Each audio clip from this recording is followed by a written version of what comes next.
Thanks for staying tuned. It's still iBrandTV, and Mazi Chinedum Obiora is still here with us to continue the discussion.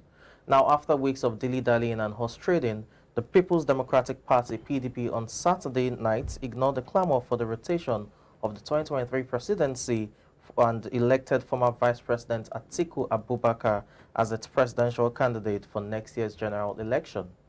Atiku polled 371 votes, which is 49.4% of the total votes, out of 767 accredited voters, to defeat his closest rival, the Rivers State Governor, Nyesom Wike, who polled 237 votes. In his acceptance speech, Atiku pledged to unite Nigeria, describing his election as one of the freest in the history of the country. While Atiku's victory at the primary is a second successive victory, or attempt rather, it also marked about a sixth shot at the presidency. Now, joining us, as I said, or rather still with us to review this, is Mazi. Mazi, thanks for staying with us. Yeah, thank you very much. Glad to know you're still with us. My pleasure. Now, let's talk about this victory of Atiku at the PDP primaries. What are your thoughts on it? Well, let me start by commending the PDP for the way the primaries went through, unlike APC that have been postponing. You know, even during the time they had the convention for national chairman, it went like that. Even during the 2019 convention that even Atiku also won, Yes, it was direct, unlike APC that was. I think Atiku emerging as a presidential candidate of PDP has some issues to be sorted out. But then, what do you expect? You don't expect anything outside that. It has been something like it was there before the convention. Every person who has been following the politics in Nigeria will know that Atiku will come up. Because the North is more united than the South. So what played out was a script that had been written before. So you saw it coming? Despite the fact that a lot of people were saying that he should have gone to the South. Yes, that was the expectation of Nigerians. Early this year, the APC had their own where they chose a chairman, and they said that everything now is going to be anti-clockwise. That is, whatever that the North had should go to the South. And they knew very, very well that the North can never produce a presidential candidate. They knew very well. The North is more united than we in the South too. They just but is it a case of them being united or a case of money exchanging hands? Both of them. There's no how, I make both to say it, there's no how the North will just give out that rulership or leadership of this country on a platter of gold. There's no how. There's no how. I said it here, I have been saying it, that by and large it will go back to them. Right? They knew that the Southwest, South and Southeast, they are not united. That's why they threw it. And they went to the one corner to be watching them. And they discovered that how many persons come from the Southwest? How many persons come from the South? How many? And they led them to fight themselves. And they started attacking themselves. They were laughing until Atiku was, I think, one of the first that came and made it known. And they knew that they are going to elect him. So are you saying come 2023, it might also still tilt to the North? Now, it depends if the South in this context, South, Southeast, Southwest will unite. But I don't see it. I don't see it. Because what transpired on Saturday was an eye-opener. For the fact that Sokoto State Governor stepped down, has been a script written. He was planted there as a spoiler. I know it. But one thing that from some of you who are not following what is happening, I know you follow, but others, Wike has been a very close friend to Tamboa. Very, very close. You remember 2019? In fact, he sponsored him. He has said it time and again, all over, said, I didn't support Atiku. But my candidate was But since the party brought him up, I supported him. So in everything, Wike had reposed his trust and confidence on him. So are you saying But Wike remember, he is was in a support betrayer. of what? Okay. Are you saying Wike is in support of what happened, the emergence of Atiku? Wike, no, I'm talking about Wike never expected what happened. Okay. He was stabbed at the back, and it was planted. You remember when Atiku emerged, when they arrived at the venue, he immediately left. Left, yeah. Where did you ask yourself, where did he go? You are playing with these Northerners. You are playing with them. It was even agreed before the convention. Because one, they know that, look at even the south. Now narrow it to southeast. Wike started attacking Obi. Right? Wike started attacking Obi. There was no name. He said a person who decamped from Abga to PDP. Since then, how many local government has he won? What can he boast about? And Wike is too boastful.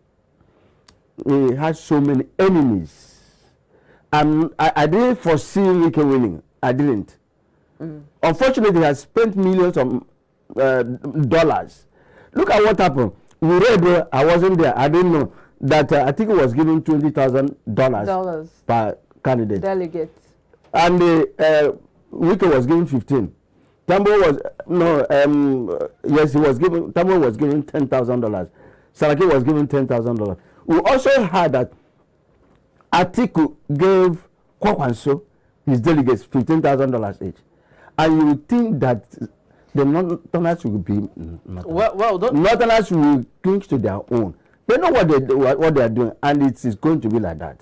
Well, that those who also think that the Northern Consensus arrangements that Aminu Tambuwal, Saraki, Bala Mohammed, and Ayatuddin were trying to come about earlier, which failed and led to. To you, it failed. To them, it didn't fail. Remember how many times did they meet and agreed to present a consensus candidate? They've visited several states. But it is what they will tell you. You know, when they come and they make they address the press. But they are more than that. He was planted to play the joker at the end of it. So that was what happened. Like I know Sokoto very, very well. I know not very, very well. It will be difficult, almost. It's just like Jesus Christ who gave this parable. Say, for a rich man to enter into the kingdom of God, it will be like an elephant passing through the eyes of needle. It has been planned, so let nobody be surprised. It is here. Okay, let's look at this. Apparently, from what we saw that transpired at the convention, the process was free and fair. Yeah, of course. We rejoice with them. We clap for them. But can it be said to be free and fair when we saw a lot of dollars exchanged? But what is our definition of free and that fair? will tell you. That will tell. What I posted something I say, these people spending our commonwealth. We are not secure. And then you see the EFCC go with and they block them. What is the essence of that? The essence of being free and fair is the votes were not rigged. Yes, were not rigged. That's the angle. But it's a sad situation if that's our definition of free and fair. It's not our definition. It has been there. It will continue to be there. Which unless the APC get it right, that's why, and present somebody, right? And who are they going to present? You have read now here that Jonathan is out of it because the president said, I am not part of it. It's going to be the Senate president. Orji Zokano has been clamoring for him. Remember what Orji Zokano congratulated Atiku. And he said, Nigerians, you can see what I saw. And he said that was why he backed out. That he's covered that Southerners are not united. They've secretly edged out Southeast. And that was why P2B withdrew. Because he saw it, he cannot withstand. He doesn't have the capacity in terms of monetary aspect of it. But he's supposed to be the best of it. If we want somebody who will bring Nigeria together, even Saraki already congratulated all of them. Atiku. Obi has even congratulated him, said, I congratulate my former boss. He still respects him. But look at some people rattling their mouth. Leadership, if they understand and appreciate what leadership means, is service, right? That's why when people are elected in the church for one post or another, I say it's supposed to be when you are elected to serve people, serve community. You're supposed to go on your knees and say, God, give me the grace. Just like Solomon did. When God asked him to just mention one thing, he said, give me knowledge, wisdom, understanding with which to rule the people. Mazi, that those, I mean, for all of the talks of the process is being monetized and all of that, that those are of the opinion that it's because it's indirect primaries, that probably if it's direct primaries, I mean, how many people can you bribe? But once, you know, with delegates, you have 767, that's, you know, a small number of people that you can try to influence, you know, based on monetary terms. So do you subscribe to the notion that we should scrap, you know, the use of delegates and just throw it open in terms of direct primaries? Yes, I said it sometime here. In other TV stations, I appreciated when the Senate passed that law, direct primaries, right? That's option A4. But unfortunately, the president quickly wrote against it, which they now reversed.